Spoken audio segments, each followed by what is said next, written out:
Bismillahirrahmanirrahim. Assalamualaikum warahmatullahi wabarakatuh. Alhamdulillahi rabbil alamin. Wabihi nasta'inu ala umuri dunya waddin.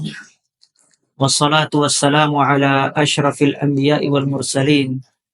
Nabina Muhammadin wa ala alihi wa ashabihi wa man tabi'ahum bi ihsanin ila yaumiddin. Allahumma anfa'na bima 'allamtana wa 'allimna ma yanfa'una wa zidna 'ilma.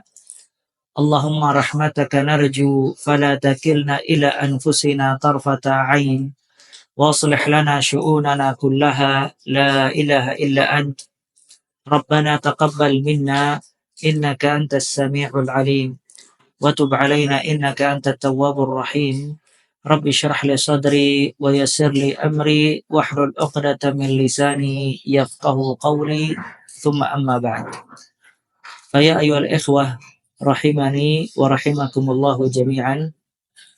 Insyaallah ta'ala mulai malam ini hingga seterusnya sampai akhir Ramadan, setiap ba'da tarawih kita akan membahas ringkasan syarah kitab Al-Arba'in An-Nawawiyah, buah karya dari Al-Imam An-Nawawi rahimahullahu ta'ala. Nah, insyaallah malam ini sebagai muqaddimah ada beberapa hal yang ingin kita sampaikan. Yang pertama, ya ikhwah, kita harus banyak bersyukur kepada Allah Azza wa Jal. Kita masih diberikan oleh Allah nikmat mendapatkan bulan Ramadan. Karena bulan Ramadan, bulan yang penuh dengan keberkahan dan kebaikan. Kesempatan untuk kita bisa beramal saleh, kesempatan untuk kita bisa bertakwa, kesempatan untuk kita bisa mendekatkan diri kepada Allah Subhanahu wa ta'ala. Kemudian yang kedua, bulan Ramadan tersisa sedikit lagi. Ya, tinggal sedikit dari yang sedikit. Itu isyarat dari firman Allah Azza wa Jal, ayyaman ma'dudat. Bilangan hari yang terhitung. Allah berfirman tentang bulan Ramadan, ayyaman ma'dudat. Dia bilangan hari yang terhitung. Maksudnya, bulan Ramadan ini jumlahnya sangat sedikit. Bulan yang penuh dengan kebaikan. Bulan yang dibuka pintu surga, ditutup pintu api neraka, dibelenggu syaitan. Bulan yang di dalamnya ada malam yang lebih baik daripada 1000 bulan. Bulan yang diturunkan Al-Quranul Karim. Bulan yang lebih baik dibandingkan bulan-bulan yang lain. Dan bulan yang pada setiap malamnya Allah memiliki utaqa, hamba-hamba yang dimerdekakan dari api neraka. Itu jumlahnya cuma sedikit, 29 atau 30 hari. Dan dia sudah berlalu sebagian besarnya, tersisa yang sedikit. Kemudian sisa yang sedikit ini dimaksimalkan sebaik mungkin. Katakanlah seseorang masih banyak luput kebaikan di awal Ramadan, maka jangan sampai dia luput kebaikan di akhir Ramadan. Karena amalan itu sebagaimana penutupnya. Seseorang di dalam beramal harus memiliki husnul khitam, penutup yang baik. Sebagaimana sabda Nabi Muhammad sallallahu alaihi wa alihi wasallam, innamal a'mal bil khawatim. Sesungguhnya amalan ini tergantung penutupnya. Dan para ulama menyebutkan, di antaranya Ibnu Sa'di rahimahullah, al-ibra laysat binaqsil bidayat walakin bikamalin nihayat. Yang terpenting itu bukan kekurangan di awal, tapi kesempurnaan di akhir. Kalau seseorang di awalnya kurang, di akhirnya sempurna, itu lebih baik dibandingkan di awalnya sempurna, tapi di akhirnya banyak kekurangan. Maka banyak memohon kepada Allah Azza wa Jal agar Allah memudahkan kita semua menghabisi sisa-sisa waktu di bulan Ramadan dengan bersungguh-sungguh dan juga bersemangat di dalam beribadah kepada Allah Azza wa Jalla. Dan itu hajjun Nabi, petunjuk Nabi Muhammad sallallahu alaihi wasallam. Nabi sallallahu alaihi wasallam apabila telah datang 10 hari terakhir, beliau bersungguh-sungguh, yajtahid fi ashril awakhir ma la yajtahid fi ghairiha. Disebutkan di dalam hadis, Nabi SAW bersungguh-sungguh di 10 akhir Ramadan, yang mana beliau tidak bersungguh-sungguh selain dari 10 akhir bulan Ramadan. Dan disebutkan di dalam hadis, "Idza ja'al 'ashar." Nabi SAW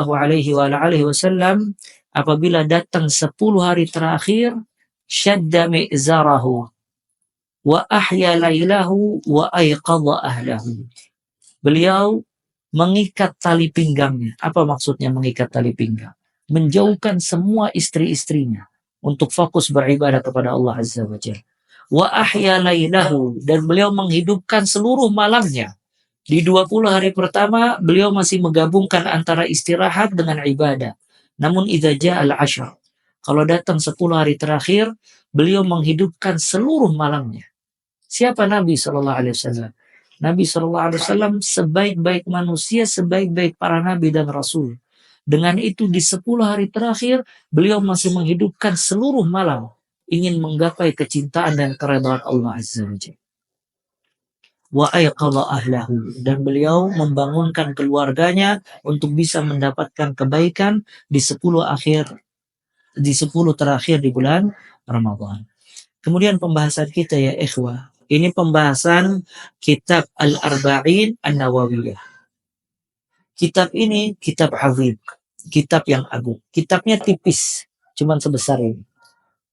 Tapi ini subhanallah, kitab ini kitab yang paling banyak tersebar di seluruh dunia. Di dalamnya dikumpulkan oleh Al-Imam An-Nawawi rahimahullah 42 hadis.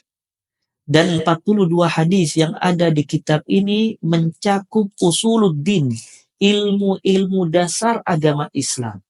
Barang siapa yang ingin mengetahui dasar agama Islam secara global, maka dia pelajari kitab hadis-hadis yang ada di dalam kitab Al-Arba'in An-Nawawiyah. Syekh Abdul Razak bin Abdul Muhsin Al-Badar hafizahullah, beliau berkata, ada satu orang muridnya, dia belajar kitab Al-Arba'in An-Nawawiyah sampai selesai dari awal hingga akhir. Kemudian di setiap menemukan masalah di tempat kerjanya, dia selalu menegur orang tersebut dengan dalil. Dia tidak menghafal semua dalil, dia cuma menghafal dalil yang ada di dalam kitab Al-Arba'in An-Nawawiyah. Kemudian dia mengatakan kepada Syekh, wahai Syekh, ana asbahtu aliman. Ana sekarang bisa jadi seorang ulama. Setiap teman ana yang salah mesti ana tegur dengan hadis. Kata dia, ana tidak keluar menegurnya kecuali ada di dalam hadis Al-Arba'in An-Nawawiyah. Menunjukkan seseorang kalau memahami kitab yang kecil ini, dia memahami dasar agama Islam secara global.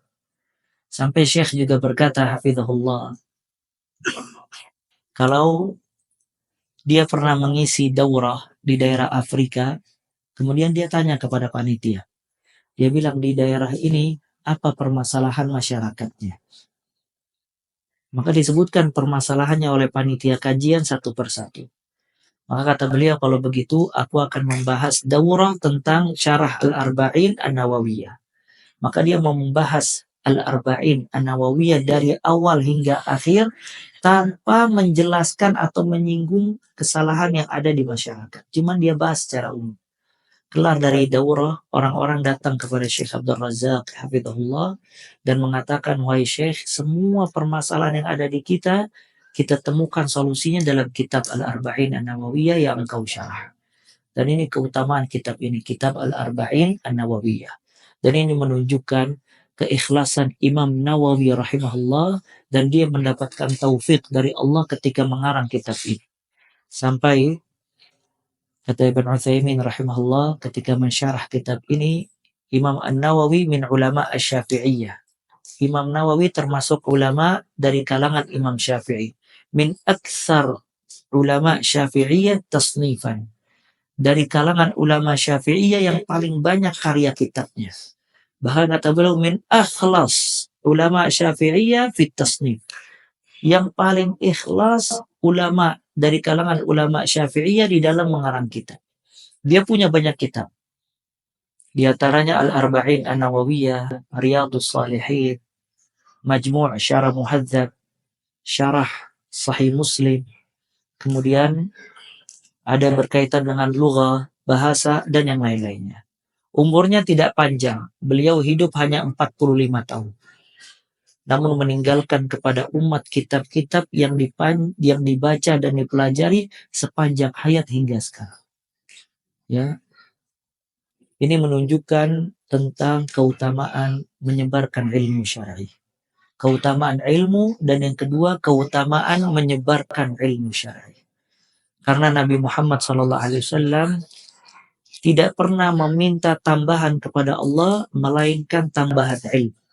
Sebagaimana Allah berfirman, Rabbi zidni ilma, wa qul Rabbi zidni ilma. Wahai Muhammad, katakanlah, wahai Rabbku, tambahkanlah kepada aku ilmu. Maka seseorang apabila diberikan ilmu, dia diberikan oleh Allah rizki yang sangat besar. Dengan tersebut bisa diangkat derajatnya oleh Allah. Dengan ilmu tersebut dia bisa mendapatkan keridhaan Allah Azza wa Jalla. Kemudian juga di sini keutamaan menyebarkan ilmu syar'i. Lihat Imam Nawawi. Kalau seandainya dia tidak meninggalkan kitab-kitab, maka dia bukan siapa-siapa. Cuman karena dia tekun belajar, tekun beramal, dan tekun menyebarkan ilmu syar'i, maka nama dia menjadi besar setelah dia wafat. Oleh karena itu, Ibnul Mubarak rahimahullah, beliau berkata, La ara manzilatan ba'dan nubuwa afdal min bathil ilm. Aku tidak melihat kedudukan yang lebih utama setelah kenabian yang melebihi menyebarkan ilmu syar'i. Jadi derajat paling tinggi manusia itu nabi. Nah, yang setelah nabi itu orang-orang yang menyebarkan ilmu syar'i. Itu derajat terbesar setelah kenabian. Kata Ibnul Jauzi rahimahullah, Man ahabba alla yanqati' amalahu ba'dal maut falyanshur al-ilm. Barang siapa yang tidak ingin amalannya terputus setelah kematian, maka tebarkanlah ilmu syar'i. Ya, maka kajian kita membahas tentang Syarah Al-Arba'in An-Nawawiyah. Metodenya, yang pertama, antum bawa kitabnya. Karena kalau antum tidak bawa kitabnya, antum tidak akan paham apa yang disampaikan dan yang dimaksudkan dari kajian kita. Kitabnya murah, nggak nyampe 15.000 mungkin. Ya. Yang kedua, kita baca hadisnya. Kemudian yang ketiga, kita jelaskan secara global. Yang keempat, setiap dari hadis kita berikan 3 faedah. Jadi pahami ya, tadinya pengen 5 faedah, takut kelamaan. Ya, kalau duit kebanyakan mau apa enggak? Kalau kajian kelamaan takut ngantuk. Cuma nggak jadi masalah. Setiap hadis 3 faedah. Karena ini kurang lebih ada 42 hadis. Artinya paling tidak dalam satu pertemuan kita harus membaca 4 hadis. Ya, 4 hadis. Dan setiap satu hadis kita cuma memberikan 3 fawaid. 3 faedah dari hadis tersebut. Kemudian kalau masih ada waktu kita buka sesi tanya jawab. Kalau misalnya tidak ada waktu maka kita cukupkan. Dan kita memohon kepada Allah Azza wa Jal agar Allah memberikan taufik kepada kita untuk bisa membahas hadis-hadis yang ada di dalam Syarah Al-Arba'in An-Nawawiyah. Di antara keutamaan kitab ini, di dalam kitab ini ada hadis-hadis yang agama berkaitan dengan hadis-hadis tersebut. Kata Imam Ahmad rahimahullah, Al-Islam yadur ala salasati ahadis. Islam itu semuanya terkumpul dalam 3 hadis. Siapa yang tahu? Kata Imam Ahmad rahimahullah, semua agama Islam itu yadur ala salasati ahadis. Agama Islam itu semuanya berputar atau berkaitan dengan 3 hadis. Yang pertama hadis Umar bin Khattab radhiyallahu ta'ala an, innamal a'mal binniyat. Yang kedua hadis Aisyah radhiyallahu ta'ala anha, man ahdatsa fi amrina hadza ma laysa minhu fahuwa raddun. Yang ketiga hadis Nu'man ibn Bashir radhiyallahu ta'ala an, yaitu innal halala bayyin wa innal harama bayyin. Yang pertama hadis tentang niat, yang kedua hadis tentang bid'ah, yang ketiga hadis tentang halal dan haram. Kenapa? Karena semua amalan itu berkaitan dengan niat. Dan semua amalan itu berkaitan dengan ittiba. Dan amalan itu berputar antara yang halal dan yang haram. Dan di situ ada perkara-perkara syubhat yang tidak diketahui oleh sebagian besar manusia. Kenapa jadi syubhat dan bagaimana menghilangkan syubhat? Maka 3 hadis ini dimasukkan oleh Al-Imam An-Nawawi di dalam kitab Al-Arba'in An-Nawawiyah. Mungkin kita cukupkan, kita lanjutkan besok bismillah taala, ya, hadis 1 dan seterusnya, dan kita memohon kepada Allah agar Allah memudahkan kita di dalam mensyarah hadis Al-Arba'in An-Nawawiyah. Yang udah pernah mempelajari sebagai bentuk murajaah, yang belum mempelajari maka menjadi hal-hal yang baru dan ilmu yang bermanfaat bagi dirinya. Subhanakallah wa bihamdik, asyhadu an la ilaha illa anta, astaghfiruka wa atubu ilaik. Wa sallallahu wasallam wa baraka ala abdika rasulika Muhammad wa akhiru da'wana anil hamdulillahi rabbil alamin. Tsumma assalamu alaikum warahmatullahi wabarakatuh.